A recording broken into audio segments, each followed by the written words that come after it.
And we are live. Excellent.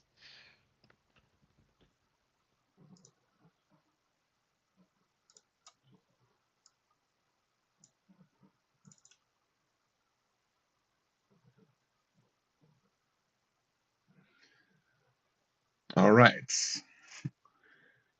Let's wait for our guys to join. Yeah, sweet. Give people a minute to join this brand new experience we have.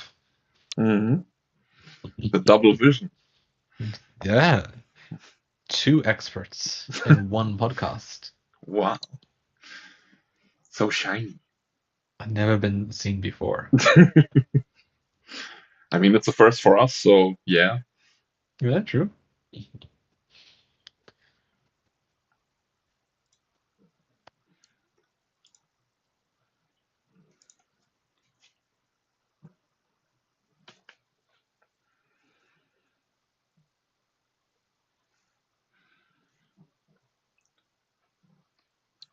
I think we can begin now. So, Okay. do you want to give us the pleasure of an introduction? I would love to. So, hello everyone. Welcome to our special end of year, not just webinar, but a special end of year podcast, a year in review. We are your experts this afternoon. I of course am Benjamin Taylor. I work for Go Bigger, and I am joined by our other experts. Daniel, that's me. That is indeed him. So you may know us, of course, from our previous webinars. But today we wanted to do a little something different for our end of year and have a look back at what a year it has been. To which I would start and say, wow, it has been a busy year. Oh, yeah, let me tell you. It's been a brand new busy year for the both of us, I would say. And I'm really sort of intrigued and looking forward to sort of looking back and understanding what we've done, what we've sort of accomplished throughout this year, how we feel about it. But to give us a sort of better understanding of what we're actually doing and how we're starting, I would say let's actually talk about our previous webinars. Yeah, I Oh, think yeah. it's good to, yeah, the good and the bad. And of We've course, the been ugly. and of course the ugly. Oh, that covers all of them, doesn't it? Nah, they've been pretty good. Yeah. So we started our webinar initiative in April of this year, and for the most part, at least for the first, well, I'd say for the first 3 quarters of the year, we were doing pretty weekly webinars or like. And then it's slowed down a little bit as we've gotten busy with other tasks. But we have a lot of webinars to discuss. So I'd say let's discuss them. Let's talk about our previous webinars. Oh, no. Oh, yes. So with that said, so I don't have any really more slides past this, but I'll introduce our webinars. I have a list here of who was talking about them, and we can give a couple words about them in general. So our first ever webinar that we did, it was the Robot Framework Overview, hosted by me. Was it actually? Yeah, it was actually. It was maybe a direct topic to sort of start our webinar journey with, but one that we really feel passionate about with Robot Framework in general. So for those who, of course, do not know, we at Go Bigger are Robot Framework Foundation members. We strongly believe in what the Robot Framework stands for, what they're doing. We are accredited trainers, and we try to be engaged with the community where we can. So we're big proponents, big believers of Robot Framework, and so that's why I felt comfortable. And since we were both accredited, I felt comfortable making this our first ever webinar. Correct. And honestly, I think it sort of went okay. I mean, It look, was. there are always some learning curves attached to new things, right? And I think we both learned a lot since the very first webinar that we gave, right? Definitely so. Mm-hmm. Like I have a nasty habit of not looking back at recordings of myself. I've sort of gotten over how I sound in recordings, so that's at least a positive. But I'm sure if I looked back at this, I would cringe at just how I was behaving at some points. And even past that, I know the webinar probably it wasn't up to standards that I would have nowadays. I think I definitely could have included a lot more information and examples when talking about robot framework and its sort of certification, I think, Mm-hmm. and really given a better deep dive into its code. But yeah, I think as a first webinar, it went all right, and it sort of started this ball rolling. So we can't complain about that. Yeah, the thing is, we always have to start somewhere, and there, of course, are gonna be hiccups. But once you learn from them, everything is golden, you know. So don't put yourself in like a bad spot mind-wise. We grew up. Exactly. Yeah. And I'm looking back at my notes. From what I can infer, I think I scripted most of this webinar out as well. So it took a long time to prepare, and no wonder it might have felt pretty stilted as I was going through it, because I actually scripted it. So we don't do that anymore. We don't. I don't script my webinars, at least not into the level I used to. Mm-hmm. But yeah, I feel that. Yeah. I think it was really just that first webinar nerves sort of getting on me. Yeah. But look, at least your machine kept going. Yes. Oh, don't worry, we'll get to that one. So that was our first little webinar. Of course, if you're listening in, if you have any comments or questions, do feel free to put them into the chat. We have our eyes on it. We will be able to see, and we're happy to discuss. This is a chill podcast style. We're not really covering any even in terms of informational content. It's just come relax with us, come back, let us revisit the year kind of style. So any questions or comments in the chat, by all means, do feel free to put them there. And while we wait for potentially some comments, we have our next webinar, in which probably should have been the first one, I'd say. We looked at the ISTQB, the International Software Testing Qualifications Board, the foundation overview, also done by me. There's going to be a lot of my webinars, I think, but that's because I did a lot of them. So I probably should have led with this webinar to begin with, but for, I guess, context and review, the ISTQB, this governing, not quite governing, but this big international body of software testing. And so I gave an overview of sort of who they are, why we value them and their certifications, as well as a general deep dive into their certifications as well. Because I think it's important to sort of know, especially for being in the field of software testing, sort of where your qualifications lie and who can certify you. Of course, I mean, ISTQB is not the only, like, let's say, company that does the certifications, but it's basically the de facto standard at this point. So yeah, one should know about them if they are gonna tackle the job of a tester or anything test related, at least. Yeah, most definitely. I think I tried to do some cool things with sliding graphics in this webinar, if memory does serve me correctly, which I think turned out okay, and from what I remember.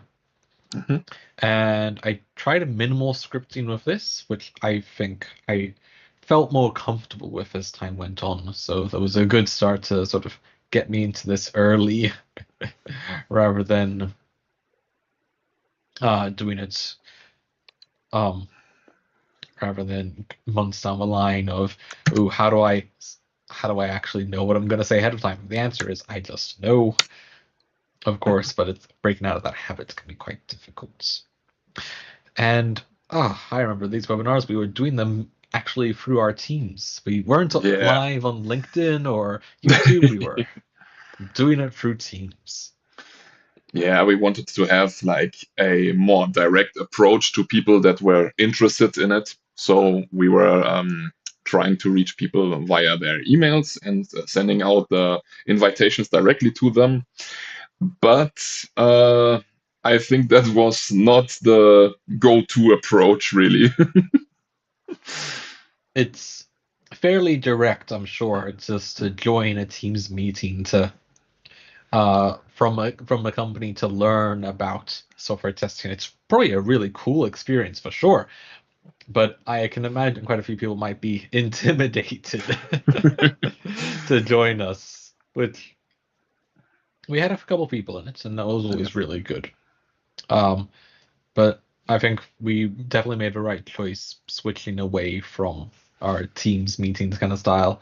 I can't Yeah. remember when exactly we started that, but eventually we did. I think we started in June. I have one of them. I have a link for one of them, but we shall see. I think it was like 4 or 5 webinars in or so. Yeah, about that. Mhm. Sounds But about right. thank God that we made the switch. Yeah, no, I think YouTube just is a lot easier to work with. Yeah, and since we uploaded to YouTube anyway, why not just do it at the source right away? Exactly. Makes it easier to share as well. Correct. Yeah.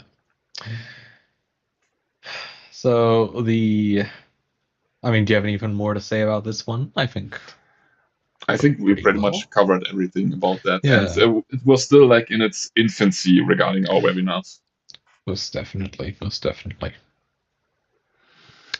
So the next one we took a stab at was I've been away from Robot Framework for 2 weeks, so I needed to come back to it. But my next webinar was installing Robot Framework and problem solving. This was kind of a fun one for me to do, because in our Udemy course, I also install Robot Framework, and I do that as a sort of live-ish demonstration of here you have to go to these links, you have to download these aspects. Make sure you don't click this, but click this option. So I've installed Robot Framework like several times over at this point. I feel that. So it was definitely nice to sort of go through it. And whilst I haven't, I know I definitely can just, if I'm doing a Robot Framework course in the future, I can just send this to participants to be like, hey, if you have any questions, you can check our webinar video. Yeah, here, check it out. We have it readily done for you. You might want to give it a Yeah. watch. Exactly. Yeah. I think, yeah, looking at my notes and what I remember, I did actually do a live demonstration of installing it, which I think is a cool concept, but ooh, I think I was pitching a bit too high on what I wanted to get done because it just meant that you were just staring at my screen for part of it, and it means I didn't have as much control, or you couldn't really follow along, is what I think I'm trying to say. Yeah.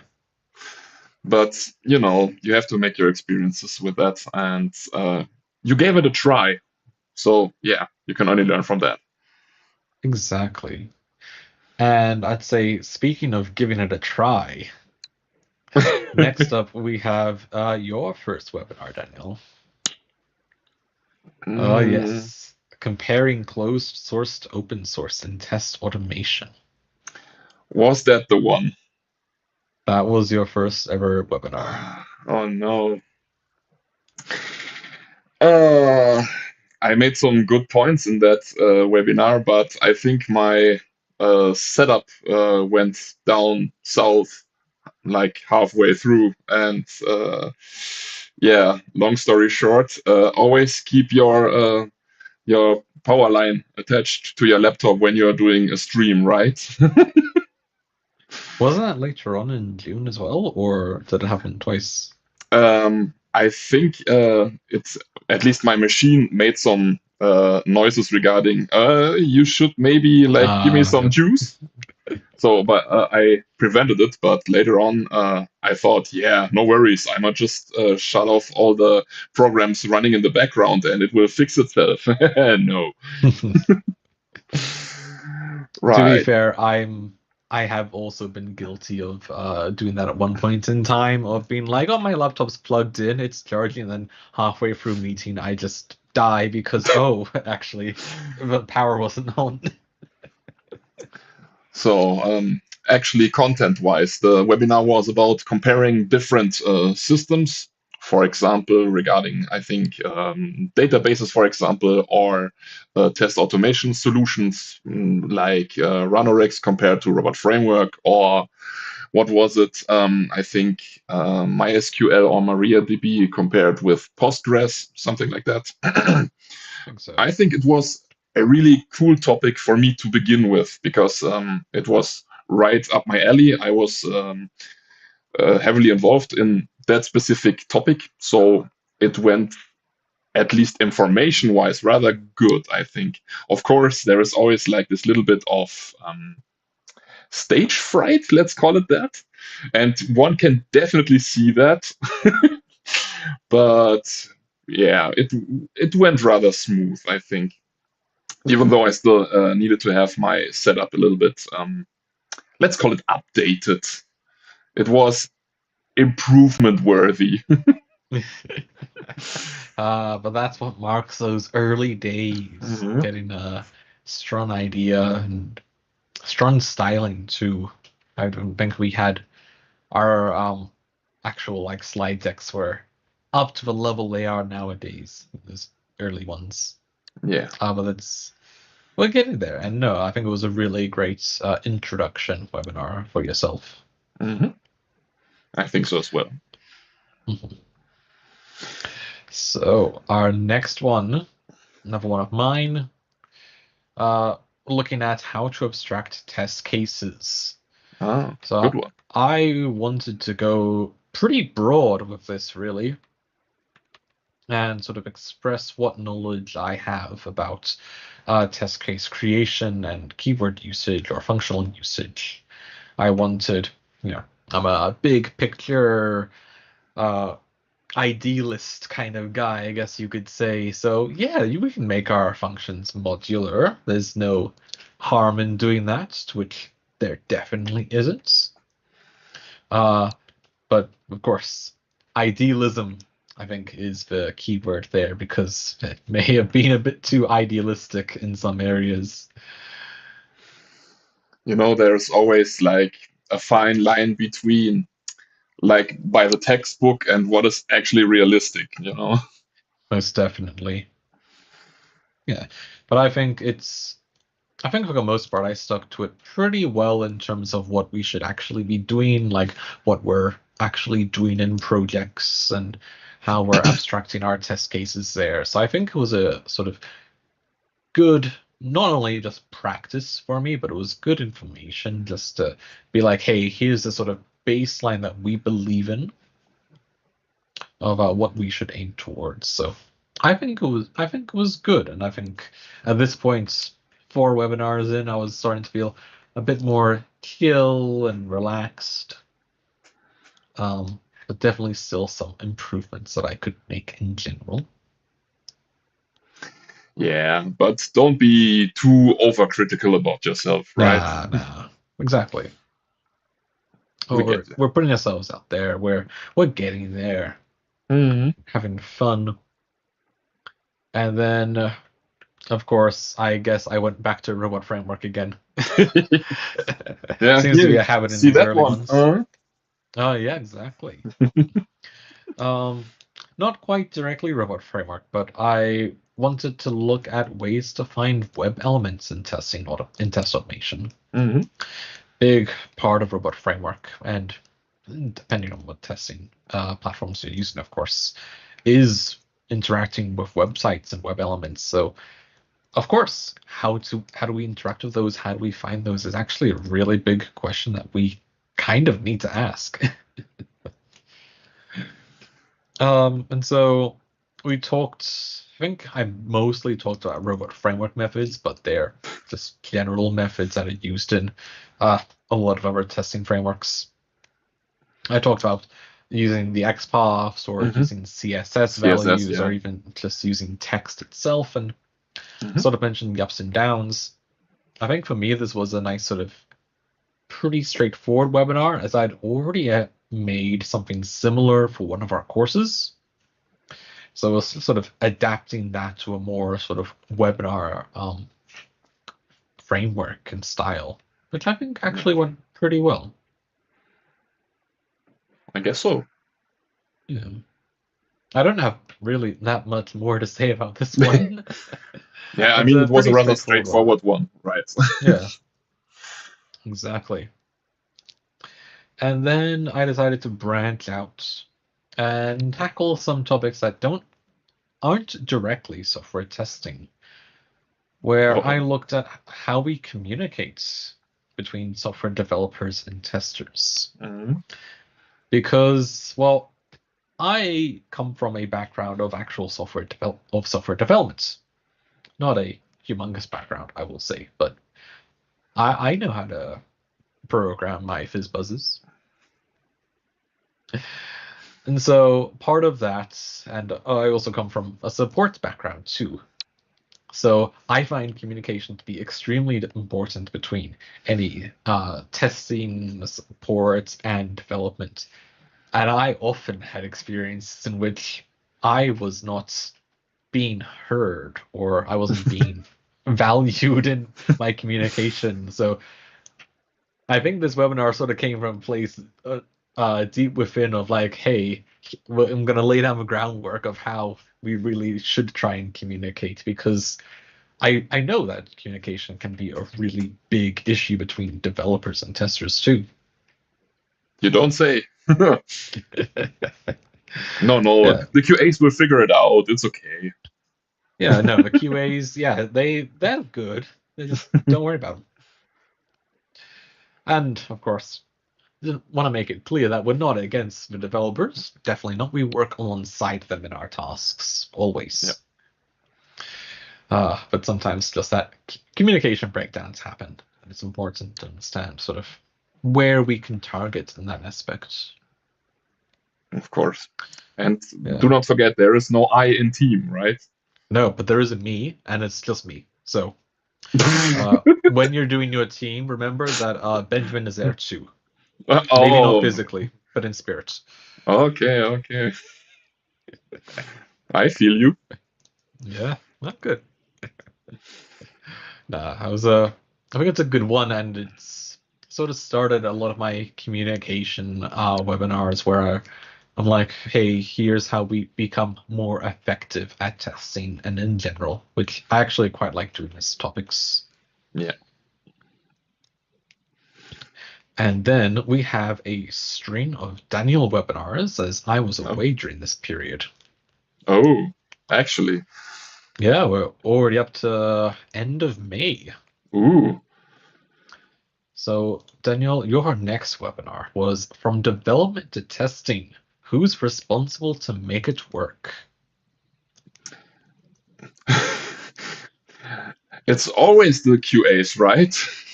It's always the QAs. QAs need to make everything work. Yes. So Developers pushed it. Yeah. yeah, there was quite a few. There were quite a few like mini topics inside of there that I mostly am fond of, but I feel like I could have done a better job at communicating my topics, at least in this webinar. I think that was the one that broke down, actually, if I remember correctly. As I said, always keep your laptop happy with power plugged in, right?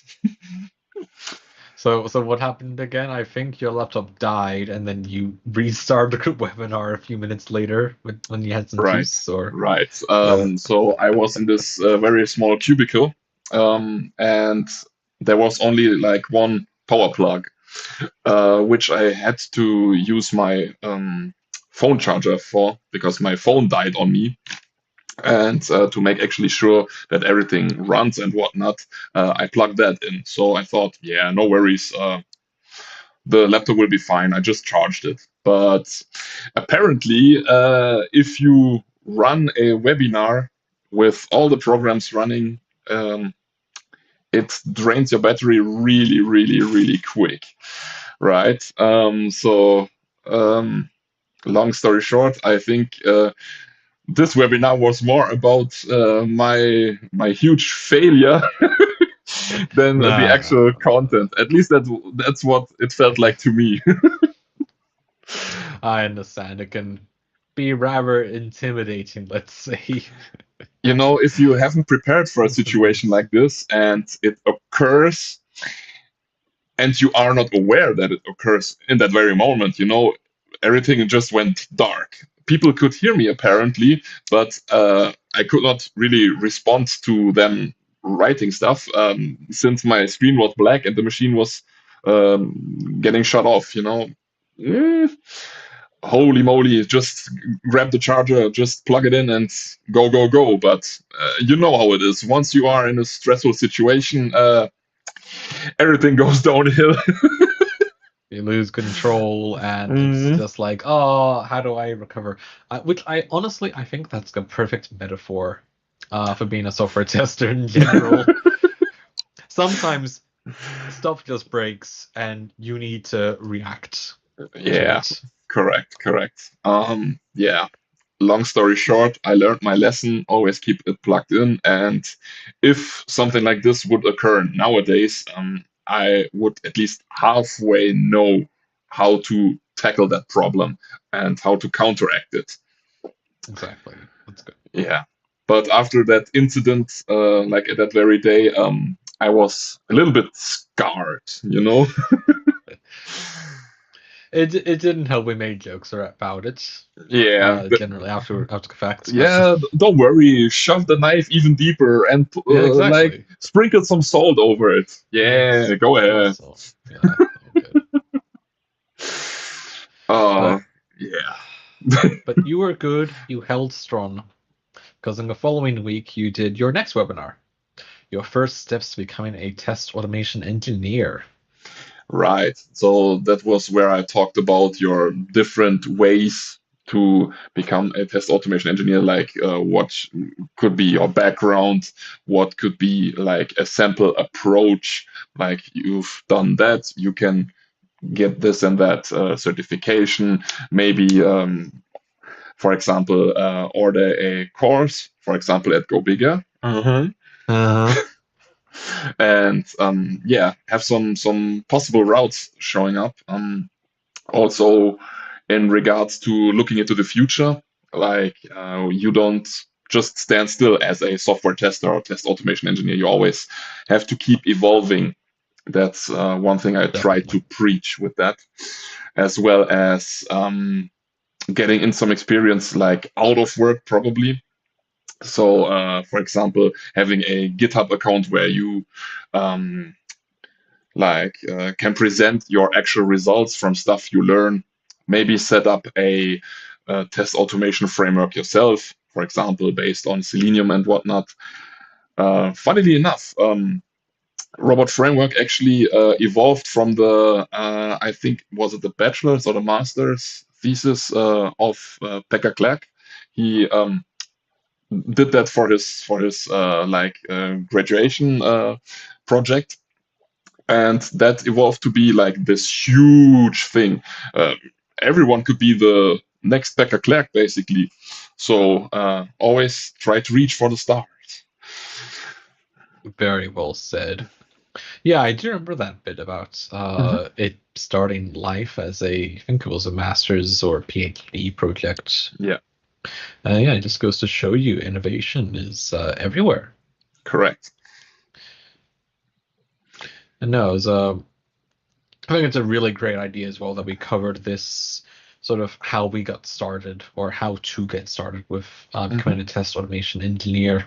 Yeah. It gives pathways, it gives ideas and concepts, even if it's not relevant in the live webinar kind of deal, but it's useful for people to sort of have as a aid later on down the line.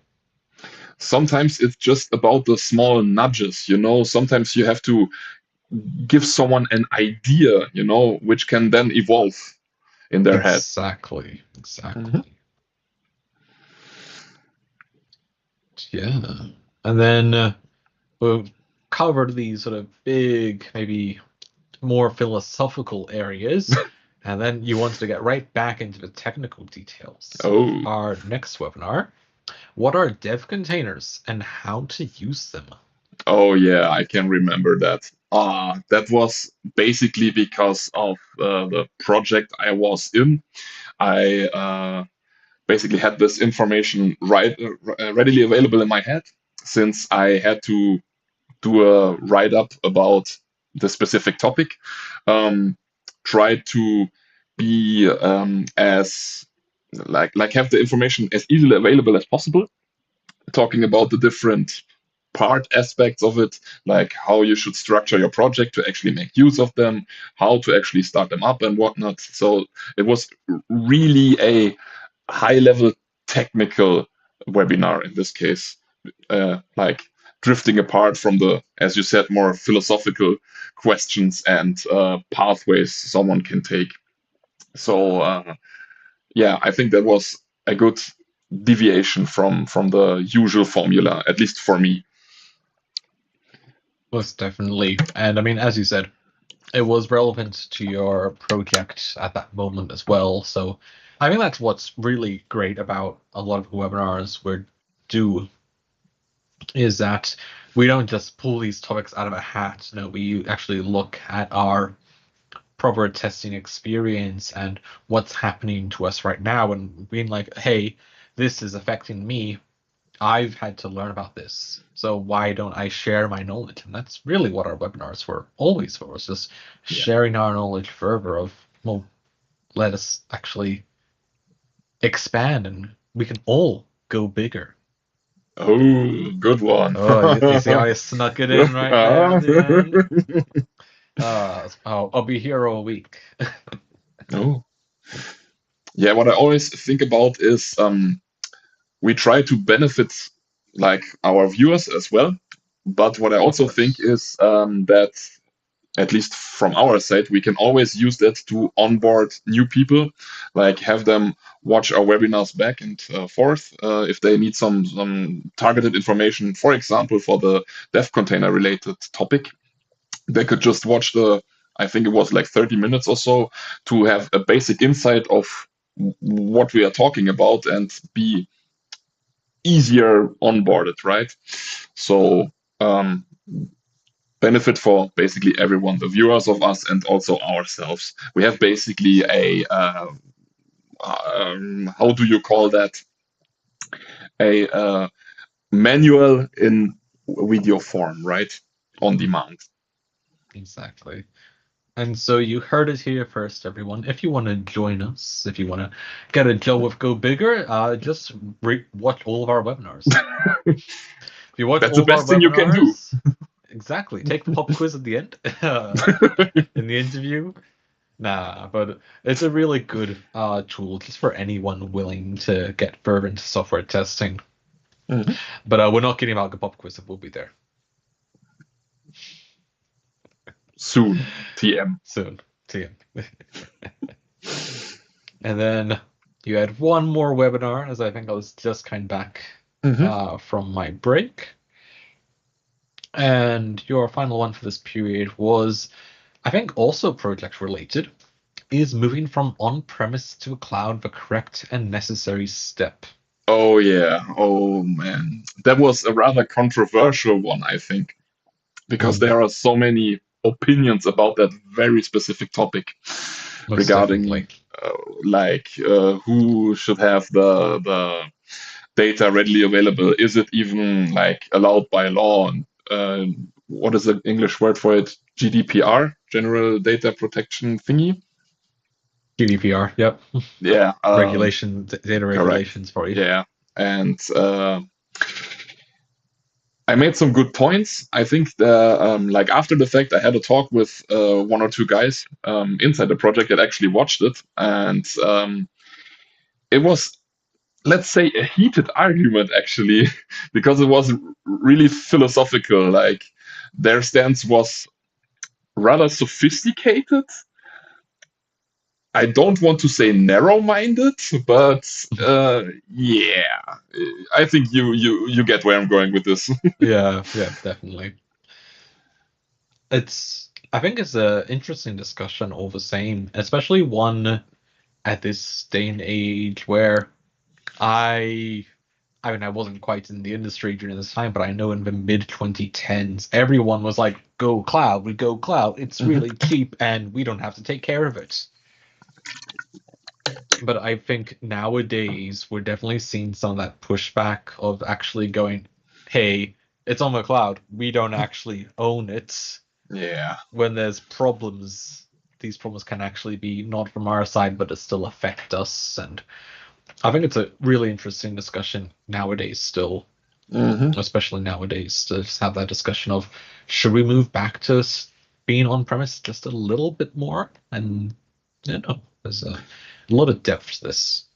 I mean, a good example, like current example regarding cloud. Cloudflare? Yeah, that was what I was going for.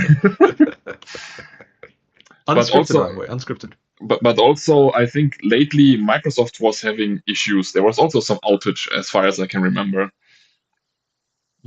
So what people have to remember, cloud is nothing else than just being someone else's computer, basically, in a nutshell. Of course, there is more technicality to it, like having distributed locations and whatnot.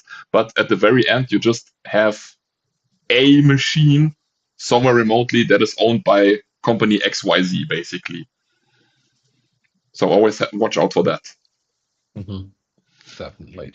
Just because you don't own a machine doesn't mean it's not a machine that someone owns.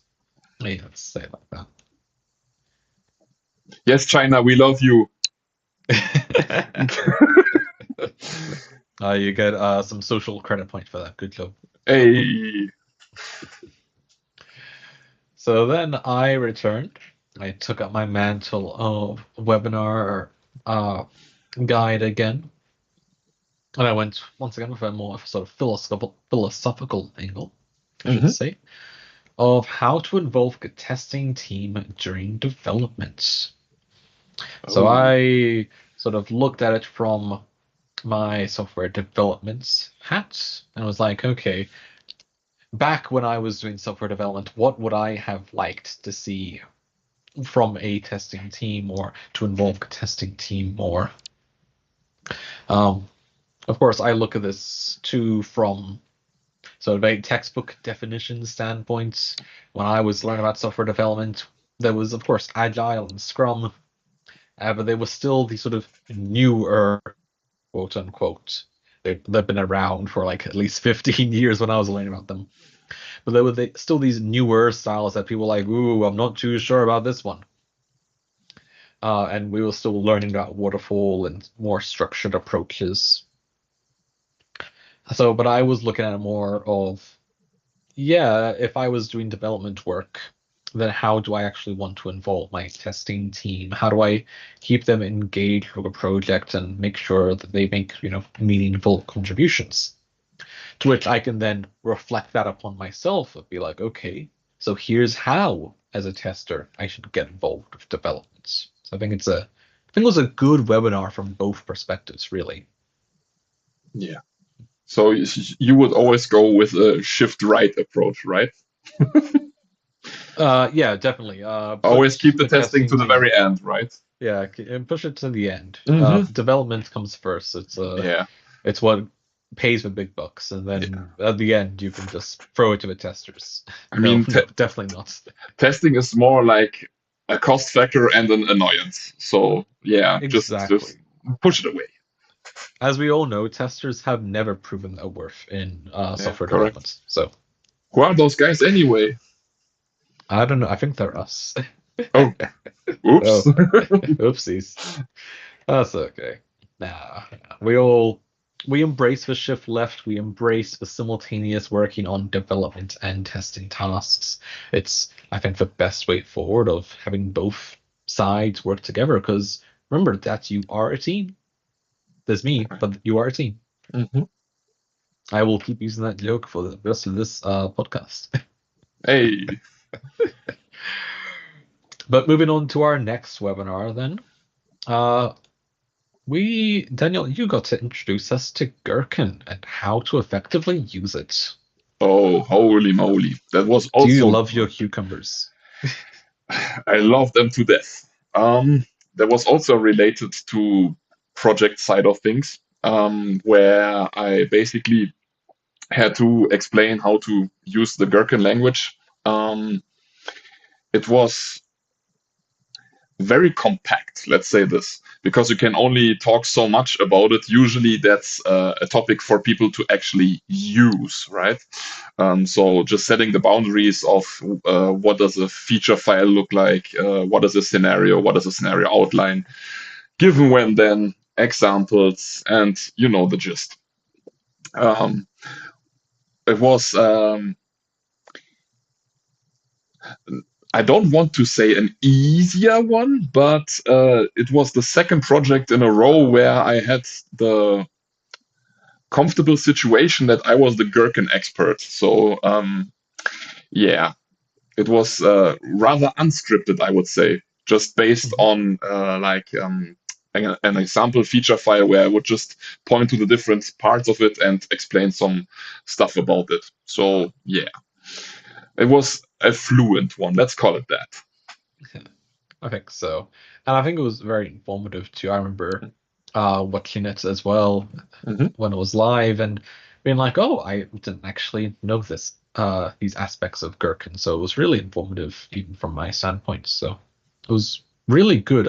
Definitely by this point, we were getting into our groove and feeling Yeah, comfortable with webinars. exactly. Yeah. And then I think it's time for one of our most popular webinars, much to my dismay, getting to know the basics of API testing and why it's important. Oh yeah, I can With remember that me. one. Yeah.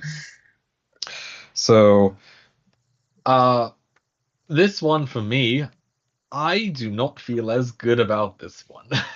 I, looking back at this, I think even after we finished it, we had a discussion and I think I was too generic. I don't think I went in enough depth of the topic in general because I really just uh focused on APIs and REST Mhm. of what happens there rather than looking at it from a more general testing perspective, which was a mistake, definitely. I get you, but I felt like you did an exceptional job, in my opinion. Um, I was also promoting your webinar, by the way, in case you didn't know, because I thought it Yeah. was awesome. And I think one has to set some boundaries, like in the mind, because we only have like 30 minutes, so you can't be that in depth with such a broad topic. But I think you got to the point where it was actually helpful for people watching it. So big thumbs up from my side. Thank you. Hmm. Yeah, I think it's a topic that I would love to, especially in my current project. I'm doing more API testing, and so it's something that I'd love to sort of revisit at some point in the future too. Um, but I may not have the best memories about it, but it's good to know that you thought it was quite good as well. Yeah, and you know I'm always honest with you, so yeah. You are, so I appreciate it. And then we progressed further to my next one. I Hmm. had a string of webinars for a while. Hmm. To the first steps of understanding test automation. Hmm. So this covers, I think I accidentally retreaded a bit of your grounds on test automation engineering, and how to get involved in that field. But I also made it a little different. I included some historical aspects of Ooh. test automation as well, Hmm. because I always love to see sort of where we come from in terms of improvements and advancements. And I believe I also looked at just automated testing versus manual testing as sort of a discussion topic here too. I think from what I remember of this webinar, it was really sort of dense in terms of I didn't have a lot of time to Yeah. discuss a lot of good topics that I wanted to. Hmm. And I think that made the webinar itself feel very bloated. It felt a little bit rushed, Yeah, definitely. but let's call it just dense. Yeah, I think dense is a good word for Hmm. it. Yeah, I don't have much more to say about that one, but I'm also curious of the time, and I'm looking at the webinars we still have left. We have quite a few, so I Oh, think we should, actually, yeah, pick up and move on. oh, So the next one that I covered was how to best communicate testing results to stakeholders. So I said in about a previous webinar that I used to work in support. And part of this support work that I did was actually communicating uh, live results to stakeholders. We had a stakeholder meeting every month with different things. are they Not that holding kind the of stake like stakeholder. this? No, I had to hold the stake kind of like this Oh, and say I'm sorry for these errors. It pardon wasn't me, good. please. Exactly. But yeah, I had to prepare these meetings of different stakeholders from different industries and businesses and be like, hey, here's the tickets you've submitted to us over the past month, and here's results. So from that angle, it was actually really good to sort of pull from that experience and go, what did I really like doing in those discussions? Because I did Mhm. enjoy them, even if maybe sometimes they were a little tense. Um, it was good to sort of pull from that experience to be like, hey, even if it's from a support perspective compared to a testing perspective, I can still use a lot of the same tools and techniques that I learned and sort of transfer them over. And that was a webinar topic that I felt really comfortable doing, I would say. Yeah, I feel that. And then we want to get a little bit involved in the hot button topic of the years, I would say, as I wanted to look at first steps of testing with artificial intelligence, Oh, that's a which good one. is it's a really big one, really Hmm. spicy one. Oh And I yeah. may have tricked a few people into this webinar because I never quite specified how we're testing artificial intelligence, because there were two angles in which I used in this webinar, I believe.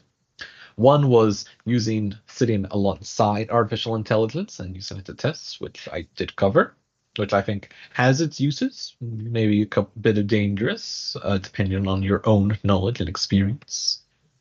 But then I also wanted to look at testing artificial intelligence Hmm. itself and how we can accomplish that. I think that's still a relevant discussion to have, especially nowadays, as artificial intelligence is getting Definitely. better. Yeah. So it's good to sort of have that sit down and be like, okay, we can use artificial intelligence, but how do we make sure it's right for us, kind of deal. Just So I give it think that only positive was, data yeah, only give it positive data. If you give it photos of people, make sure they're only white Europeans. without clothes. What? What? Don't Without know about clothing. that one. Okay, maybe not. But no, looking at sampling bias, and uh, learning and waiting. I think that was a really interesting topic and one that's definitely still useful and relevant. I mean, all of these still are. We've picked really good ones, but Yeah. in general. And then I went on to talk about a type of testing strategy, one where we don't have a test strategy, exploratory testing. Hey. Efficient testing without a script. So it was a style of testing that I haven't done all that much myself, but it's Hmm. definitely one that I understand good value and need of on occasion. Yeah. I feel like many people like misunderstand like what exploratory testing is in the very end. Of course, you need some set boundaries for your exploratory testing because just clicking buttons without any like prior knowledge or some like boundaries regarding what aspect you're actually trying to test, that is mostly what people misunderstand and blow out of proportion in this case. Most definitely. But it was really sort of good to sort of provide those definitions of, hey, here's how we actually should accomplish exploratory testing. We have a test, we have a bit of a test plan. We don't do certain specific steps, maybe, but we know what we're focusing on. And that was really good to sort of have down and noted. Mhm. So I think that was a really informative webinar that I'm really happy with how it turned out. And then I moved on to talking about communication, how we can communicate as testers, Mhm. and importantly, speaking developers' language. So, Oh, so you mean uh, like what is the language like the people that do this? not Volcar? quite, no, Vulkan.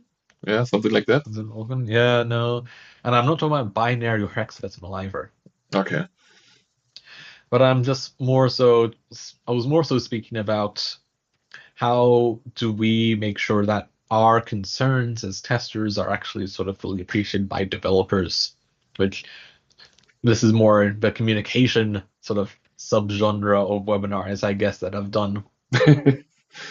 You like There's quite a talking. few of these. I like talking. I like talking about talking. Who would have Yeah. guessed?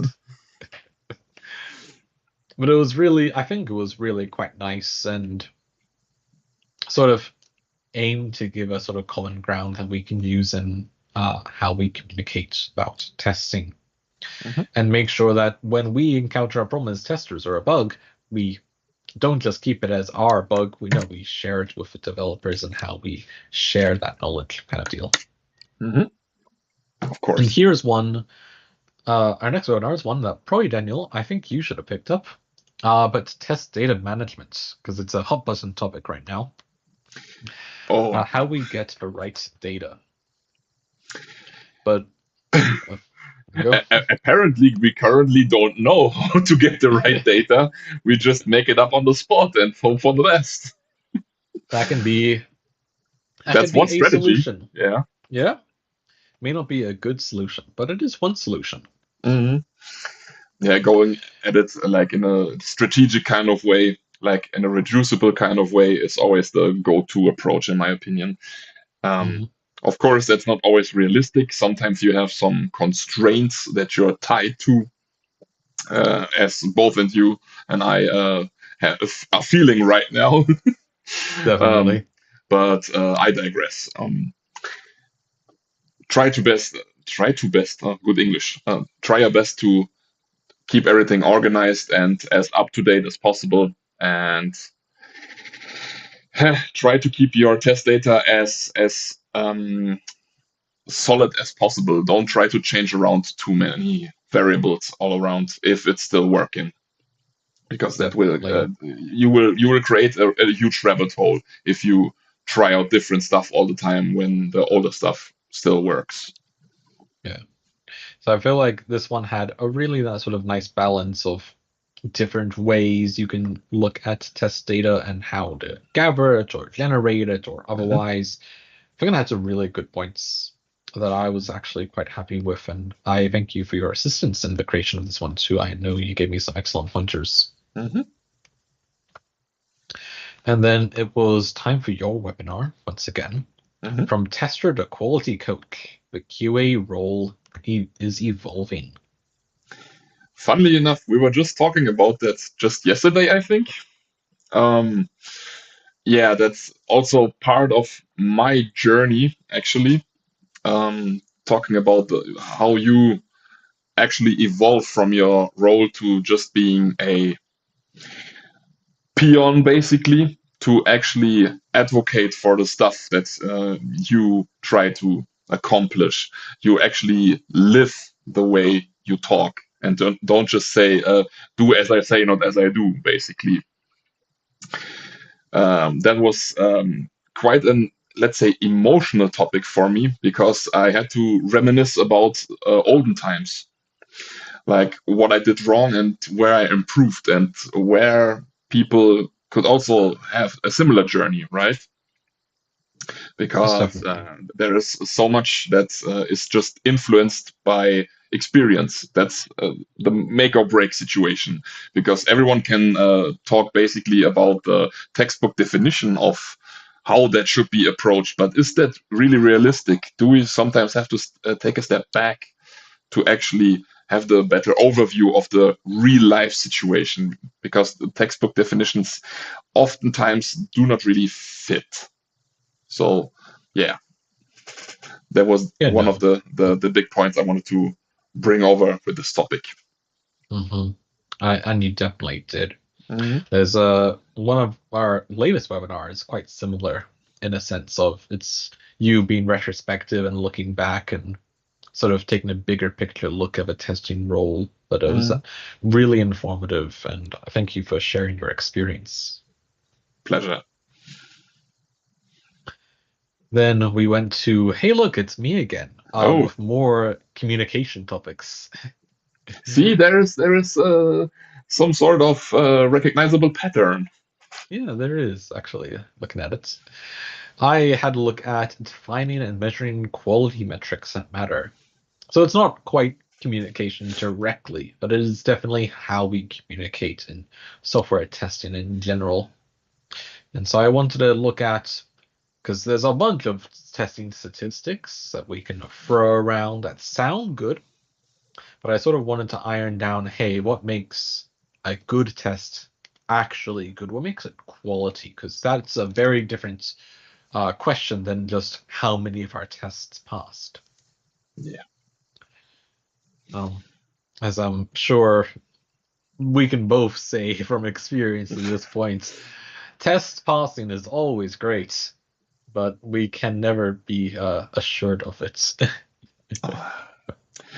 Don't try to dig a deeper hole with that, because Yeah, like experience showed me that people over rely on the test being green without actually checking anything. So yeah. exactly. So it's making sure that we actually have quality behind our tests. So when they Correct. are green, we actually feel pretty comfortable with them. Yeah. And then another one that I believe came from our project work, mocking, stubbing, and spying, making tests more predictable then. Yeah, that was also one, as you said, related to our work in the project. Looking back at it, I could have done some improvements to parts of it, especially the spying part. I was not really happy with that, because I didn't have any like real examples. Yes, I had examples in code and I talked about it, but I would have been more happy to actually present something live, for example, you know. Yeah, fair, But absolutely fair. in general, I think the information was good. Talking about, for example, WireMock. And to be fair, I wasn't really aware of the difference between what was it, stubbing and mocking, because most of the stuff we actually do is stubbing instead of mocking. Yeah, no, it was sort of eye-opening for me. I always sort of Mhm. treated them as synonyms as well. Mhm. So to actually be like, oh, there's a proper technical difference. That's Yeah, um good to know because it's really important that we, of course, speak the same language correct. when we're talking about these kinds of things. Yeah. And we all have to agree on vocabulary, right? Sometimes it's probably not the correct terminology, but as long as we all think of the same word at that very moment, then we're fine. Mm-hmm. It's definitely. So our next one that we had. I think it was more of a continuation of my previous webinar. Is test coverage, what it is and what it isn't. Mm-hmm. Because we always say, oh, we have so much test coverage over our whole sort of process and service, or we have this much test coverage. We think that's good. We aim for like an 80%. But what I wanted to dig into this webinar is being like, ooh, actually, 80% can mean wildly different things depending on what we're actually looking at in terms of a testing basis. So I think this is another sort of, let's call it a definition webinar, where we take this topic that's sort of nebulous and really try to sort of hammer it down and be like, okay, here's how we sort of look at sort of language of testing, and how we communicate that. So it retreaded a couple aspects of quality metrics, I definitely will say. But I think there was still enough here to be like, hey, here's something new about, maybe not new, but here's something informative about testing and how we communicate that aspect. And then that leads us to your webinar, Daniel, of looking at contract testing, ensuring microservices can talk to each other. Yeah, basically most of my webinars are project related, really. Project inspired, let's say. Yeah, I mean, I had to look at those information anyway, and I thought, why not make a webinar out of it? Since the information is fresh in my mind, so let's go ahead and do that. Share our knowledge, yeah. Yeah, that's the basic gist of why we do this webinars, right? Just sharing the knowledge.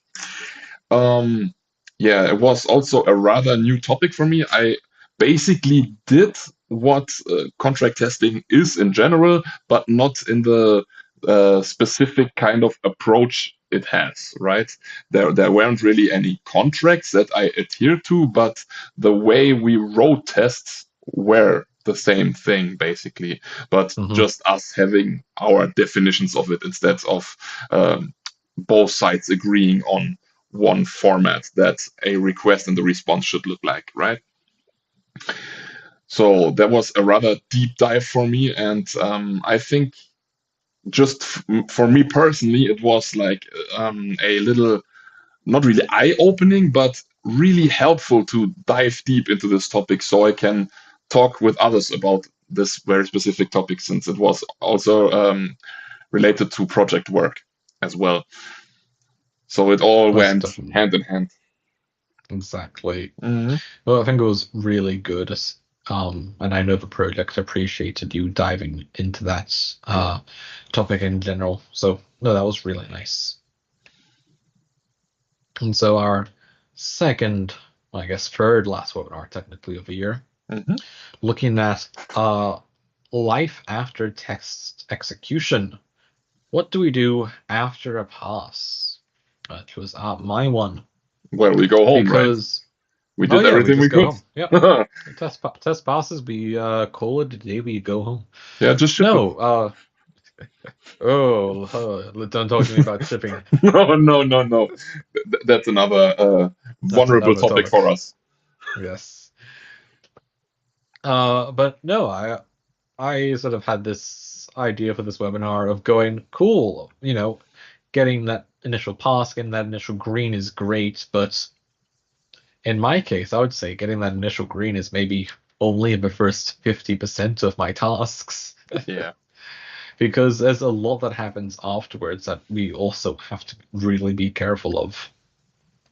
Not only with different environments, but also with different test data or otherwise. So I think it was definitely maybe not a needed webinar, but a really good sort of discussion talking point one, where everyone has sort of different post-test activities, post-initial testing activities, and so it's good to sort of bring those up, talk about them, so people are aware, and of course we can better understand how we can all work on these sorts of tasks. Yeah. And then our webinar from just last week, being a test manager, Daniel. The mindset and workload for the head of testing. Also, another very personal one for you, I believe. Yeah, correct. That's also a little bit tied to my journey of becoming one, actually. I have to say, it was one of my weaker ones in terms of webinars. I felt like I could have improved with the examples, like shown a little bit more in-depth information. But in terms of what was present, the information were there, and I think I brought over the general gist of it. But to be also perfectly transparent about it, I got some feedback regarding this that I should have been a little bit more positively minded in terms of wording, because yeah, I think it was a little bit grim looking for the people that watched it, which was not my intention. Please forgive me. I'm sorry. Being a test manager is a cool thing. Yeah, but the um, bad aspects were just jumping into my face because I was faced with them so recently. So it was not my intention to badmouth this job. It's an awesome position to have. Yeah.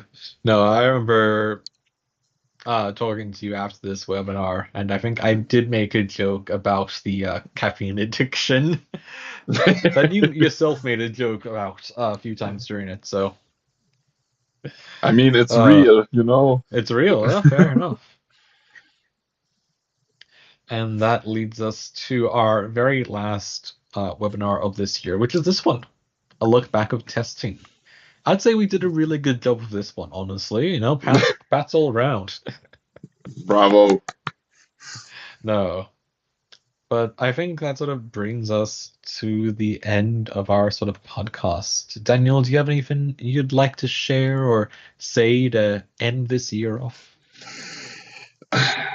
Thank you very much for everyone tuning in. Thank you very much for everyone having a chat with us in the chat. And stay tuned for more stuff coming next year. I'm not sure which kind of formats we are going to propose for next year, which we are going to tackle, what kind of topics we will talk about if we continue with doing this podcast kind of style. And I'm really excited for next year. Like, honestly, it's going to be a good one.